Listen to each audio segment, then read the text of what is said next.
शुद्ध रूप में शून्यता की गहराई। जब समय भी समय नहीं रहा, अब कोई अस्तित्व नहीं था। अब समय को मापने वाली घड़ी भी कहीं नहीं थी। अब काल की धारा में कोई गति नहीं थी। अब न कोई अतीत था, न भविष्य और न ही वर्तमान। अकालिकता।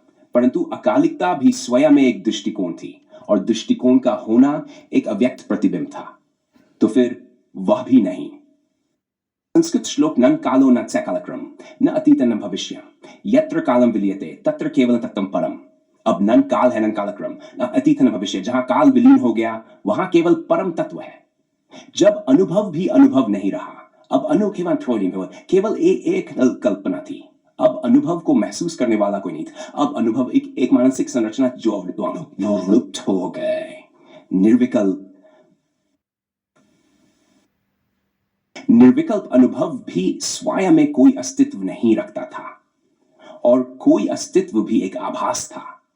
तो फिर वहंस्कृत श्लोक नन अनुभवो न चैज्ञाता, नन द्रष्टा न च दृष्टिम, यत्र अनुभवं लयन यातन तत्र केवलम ब्रह्म परमन। अब न अनुभव है, न ज्ञाता, न दृष्टा है, न दृष्टि। जहां अनुभव विलीन हो गया वहां केवल परम ब्रह्म है।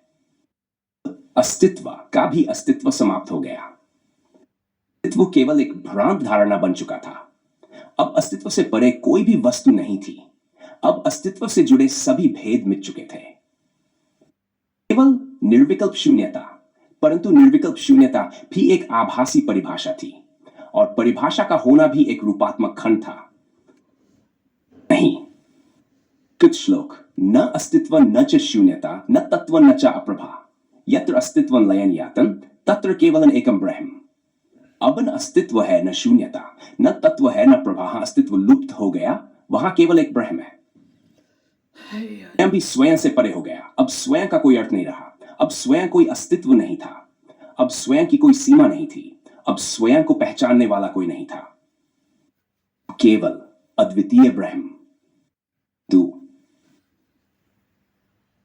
अवधारणा थी, अवधारणा का होना भी एक अस्तित्व था। तो फिर न चैत व न च जगत, यत्र सर्वं लयं यातन तत्र केवलम ब्रह्मम। है न तू है, न संसार है। जहां सर्व कुछ लुप्त हो गया वहां केवल ब्रह्म है। अंतिम निर्विकल्प। अब कुछ भी नहीं था। अब न कुछ था, न कुछ था। अब कुछ का कोई अस्तित्व नहीं रहा। अस्तित्व था, न उसका अभाव। अब केवल निराकार। जो कुछ भी था वह मिट चुका था। जो कुछ भी होगा वह अब कुछ नहीं रहेगा। कुछ भी नहीं। और